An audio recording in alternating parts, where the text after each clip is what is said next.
fire, fire, fire, fire. And reading. Less than 13 seconds. She's a really thick Aussie accent. She's so cute. I love her and her kids and her husband. They're so cute. Deciding which product to buy at the supermarket, and that's why brands spend millions of dollars on adverts like this. Hot corners. Oh yeah. Actually, Jesse, it's just basic ingredients. And This is really ridiculously good tasting. hoping to convince you to buy their product in those crucial few seconds. In their ads, they can try and make We gotta cook, laugh. Jesse. How to cook that? She is the sweetest lady. I think I started watching her back in like 2016. I'm glad that her channel kind of popped off on its own. I think she was like, yeah, I watched her back when she had like maybe like 200k subscribers. She's super awesome. If you're interested in like science stuff with cooking and baking, she started off as a baking channel, but she has like a degree in food sciences and stuff. Like she knows what she's talking about. Cookies? Nope. No! Could be there somewhere. Or cry.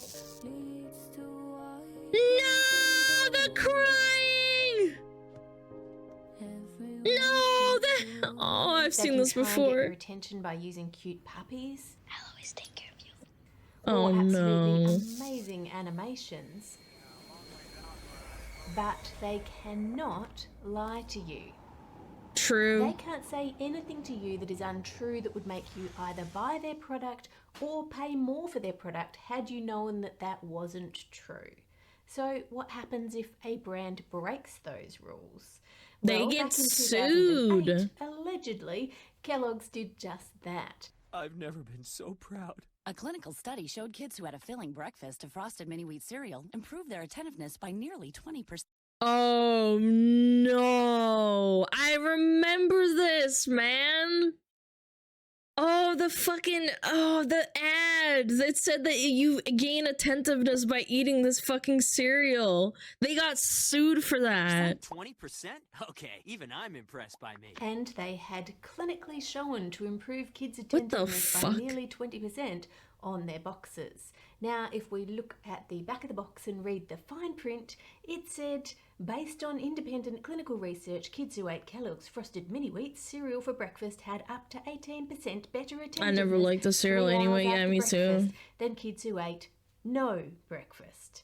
Now, there is a slight problem in this statement. Well, no shit. When you don't eat, you can't focus. No that's what I hate. They're so sneaky, like so Have sneaky. you ever been to a sale where duh. it says save up to 50%? And you're very familiar with the fact that if it says those little words up to, it means there's probably something in the store that's 50% off and But not else is everything. either slightly reduced or not on sale at all. Well, that's the same with this study. Out of all of the kids, one child showed an improvement of 18%. Up to half the children showed no improvement whatsoever. Yep. So that makes the statement that Kellogg's Mini Wheats are clinically proven to increase kids' attentiveness by nearly 20% Misleading. untrue. The FTC decided that this was false advertising and barred Kellogg's from making any claims on any of their food about cognitive health unless the claims were substantiated and true. A couple of parents decided to take it further. Kellogg was sued over those claims. Yep, and they decided sued to settle them. the lawsuit. The company did release a statement saying that it has since changed its ads and I think does I wrote a have long report on history this, of actually. responsible advertising. Straight after that, they started Yep. running ads for Cocoa Krispies and Rice Krispies like this. Every box of Kellogg's Rice Krispies cereal has antioxidants and nutrients that help support your child's immune. What? 25% supports your child's immunity? Yeah, of course they do. They give you food. If you don't eat food, you'll die. No shit. Now, while technically true, 25%? antioxidants are good for your immune system, having a claim on the packet like this, That which is says so insane. Cocoa Krispies now help support your child's immune system. Well, I remember that's this a different too. claim altogether, because you'd need to run a study to check whether the addition of the antioxidants, the positive effect of that on your immune system, was outweighed by the negative effect of eating a cereal that's 40% sugar. So overall, is Cocoa Krispies good for your immune system or not? Kellogg's put out a statement saying, "These nutrients have been identified by the Institute of Medicine and other studies as playing an important role in the body's immune system." Oh my god, it's literally like claiming that if I eat an apple in the morning and then someone else doesn't eat an apple in the morning, that I gain nutrients from eating an apple. Like, what? I can label the apple show now? eating food has a high chance of preventing death. Yeah, it's the same principle, except it's like, it's trying to get you to, you know, buy the fucking product, yeah. Yeah, it's true! I'm sure it does give you antioxidants, but it's not fucking medicinal. It's not like... yeah, it's just false advertising. +5 strength, yeah, exactly. Therefore, we believe the claim is supported by reliable and competent scientific evidence. The FTC disagreed and barred Kellogg from making any health claims on their products unless they were backed by scientific evidence and not misleading, which should be the case anyway, but it just means they're going to keep a closer eye on them in the future. Did they end up doing that? Get fines if they don't stick to it. A class action, of course, ensued, and Kellogg's denied any wrongdoing, but settled for $5 million. Now, fast forward. You know what? $5 million for a company like that is fucking pennies, to be fair. Not that $5 million isn't a lot, but Kellogg's is owned by like the biggest corporation in the world. I forget who they're owned by. Hold on. Who is Kellogg's owned by? Oh, no, never mind. They are the owners. Kellogg's owns everything else. They're one of the top ones. Oh my god, thank you so much. I really wanted that really tiny one specifically. Yeah, so Kellogg's owns all of these. Yeah. Здравствуйте! Yes, hello. To 2016, yeah, mega corpos. $5 million is nothing. This time for saying that their products were heart healthy and lightly sweetened. Lightly sweetened! Law that defines the term lightly sweetened. But having said that, labels are not allowed to be deceptive. So then the question is lightly lightly sweetened on a cereal box deceptive if the cereal is made from 40% sugar? Kellogg's once again did not admit to any wrongdoing, but chose to settle the case for $20 million. Next up, we have Pop-Tarts. Eat them in the morning, eat them in the evening. Pop-Tarts are so bad for you. I never ate Pop-Tarts as like a fucking what is it called? Like as a breakfast thing. My friend would give it to me as like a treat. We would have that. Is being sued over its strawberry Pop-Tarts. An Illinois woman filed a class action suit alleging there's not enough strawberries in those Pop-Tarts. The $5 million suit alleges the filing is heavier on pears, apples, and red food coloring than actual strawberries. What the fuck? I had never heard of this. Pop-Tarts are very sugary and are not good for you. The question is, do you expect them to have some strawberries in with that sugar? They do have a picture of a strawberry on the label and the word strawberry. And then there was this advert. Dude, this advert is so old. What the fuck?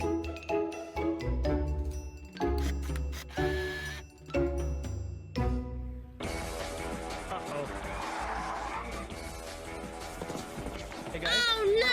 It took some pretty big strawberries to make shit! better tasting strawberry Pop-Tarts.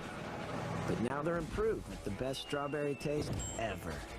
That gives me the impression that there's strawberries inside them, but let's take a look and see what's really in them. By law, all products, if they contain more than one ingredient, must have an ingredient list, and that list must be written in order by weight from the most all the way through to the least. And if one of those ingredients contains more ingredients in it, like it had a recipe for that ingredient, then that will be in brackets what was inside that one. So for the purpose of this, we're just going to look at I'm learning, brackets chat. so that we can get weight order of what the ingredients were contributing to the Pop-Tarts. So first up, we have wheat flour, Milady has really nice nails, by the way. Followed by corn syrup, and after that, nails are really fructose corn syrup. I'd like to know if you combined those two sugary syrups, would the syrup be more than the wheat flour on that ingredient list? But anyway, keep going. After that, we have vegetable oil, then sugar, then wheat starch. Where's the strawberry? Crunch pieces. What then the fuck? Salt, then dried strawberries, like the last thing.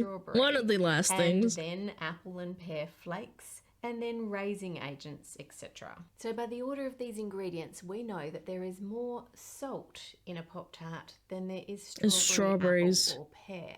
And if we look at the nutrition information panel, we can figure out how much salt is in there by looking at the sodium. And I can tell you there is less than 0.5 gram of salt per serve, which means there is less. Oh my god! So it's just in there as a trace little thing. So what is the red group in the middle of the Pop-Tarts? According to the ingredients, this is mainly just sugar and sugar syrups, thickened with a little bit of wheat starch, and then add in some red food colouring and some flavouring.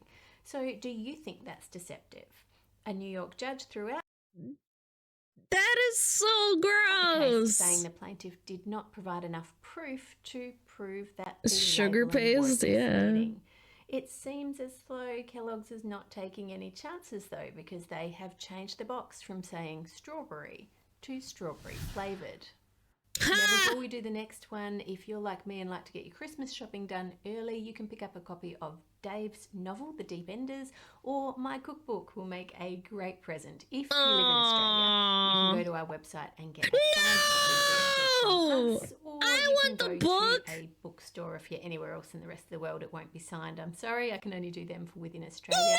And also, if you're in Sydney, we are doing a /book book signing there. I'll put a link below. With someone fly me to Australia right now, where you can get hold of the book. Okay, next we have Nature Valley Crunch Bars. Oh, this is a big deal. And honey. If we look at the ingredients on these, we can see the first thing is oats, and it tells us they make up 60% of the recipe, so that's all good. Next we have sugar. We're not sure how much, but after that we have vegetable oils, and we can tell from the nutrition information panel that oil is making up about 18% of the recipe. 18%? That's a lot, I feel like, no? And then there's more vegetable oils than honey, and the honey is 3%. Jesus, dude. That over and add in our oil. Now, because oil was third on that list and sugar was second, we know there was more sugar than there is oil. We don't know exactly how much, so to be fair, I'm just going to put the same amount as there was oil. So we have to move the honey off there for now and put our sugar in. It could be more than that. Jeez. And then this little section that's left is for our honey, salt, molasses, emulsifiers and raising agents. So if you were expecting honey to be the main source of sweetness in the honey oat bars, you would be sadly disappointed. It's disgusting, man. Sugar. And for that reason, a lady in Illinois is suing the company, saying that their box is misleading. Well, what do you think? I think it's misleading. If that case is successful, there's going to be a lot more cases like it, because it seems to be fairly common practice. If you look at the Honey Cheerios box. Yeah, if it's honey is already ridiculously sweet, man.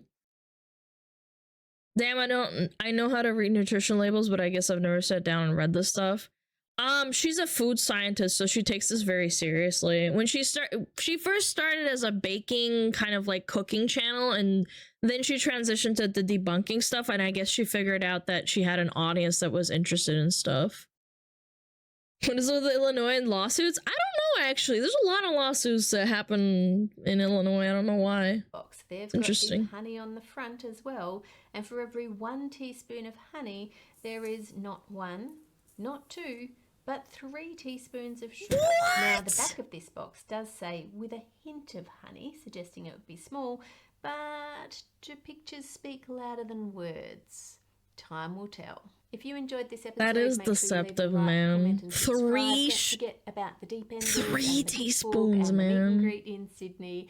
With thanks to my amazing patrons, these guys are absolute legends. Make it a great week by being kind to By the way, Europeans, just so you know you're not out of it either, you check your fucking ingredients as well. They do the same shit. They might not add the chemicals that Americans do, but they still put in a lot of sugar and they can be misleading.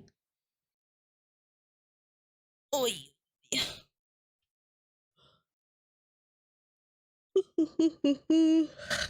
Hint of honey, little BS. Yep, it is a BS. Yeah, always check the ingredients. Always check the ingredients no matter what. Is companies trying to get us to see how much they can get away with? Yeah, essentially. It's pretty lame. It is what it is, though. We live... As we say, we live in Bobby's world, and we live in the corpo world, you know?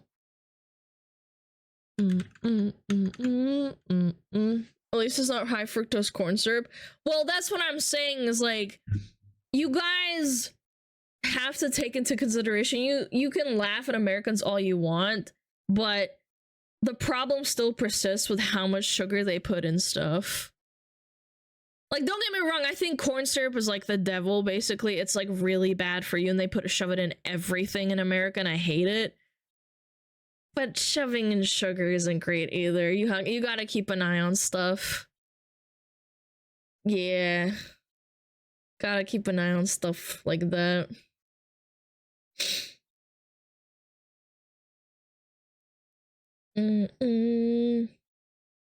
Sugar, similar effects on your brain as cocaine. Is that true? Or is that a wives' tale?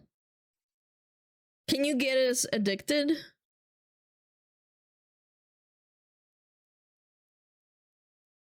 No, I don't like the American food industry at all. I fucking hate this corpo shit. I mean, to be fair, Nestle did come out of, what is it called? Out of Europe. Hold on.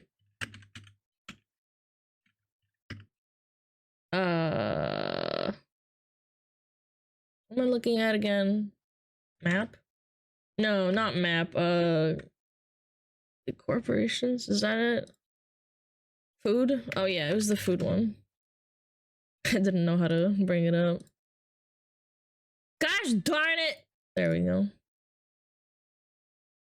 Yep.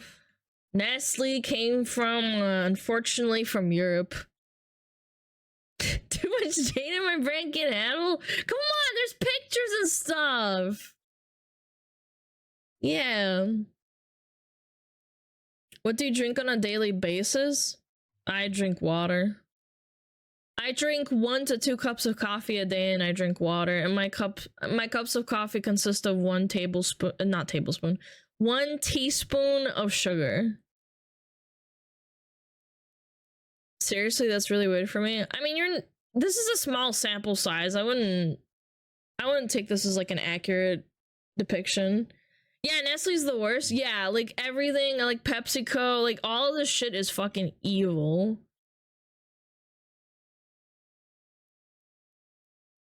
Water, fish used to swim in it. Yeah, I'm sorry, I'm consuming water. Wonka came from Nestle too, and that's mostly Europe too. They sell you all sorts of garbage. Yeah, they have like a monopoly on like everything basically. Most Americans drink soda and energy drink. I want to kind of look at the statistic. What portion of Americans drink soda? I want like an actual stat. Nearly half of Americans report drinking at least 1 glass of soda per day, while 52% say they normally drink no soda. This is from 2012. Is there any other statistic? Is there any other? Every day? Yeah, I don't drink soda every day. That's insane. Oh, would you look at that? The number's going down. Guys, we're winning! It went down from 45 to 37, 38. Poggers! Yeah! Yay, America's winning. Sugar consumption's going down slowly. Yeah, no, it's true though. I'm pretty sure this is I know this is from 2012. Keep in mind, this is from 10 years ago, but I'm pretty sure this is probably still true. I drink soda when I eat at a restaurant if I don't want to drink alcohol. Yeah, I think people who go out will generally drink some soda or like wine if they're not drinking alcohol.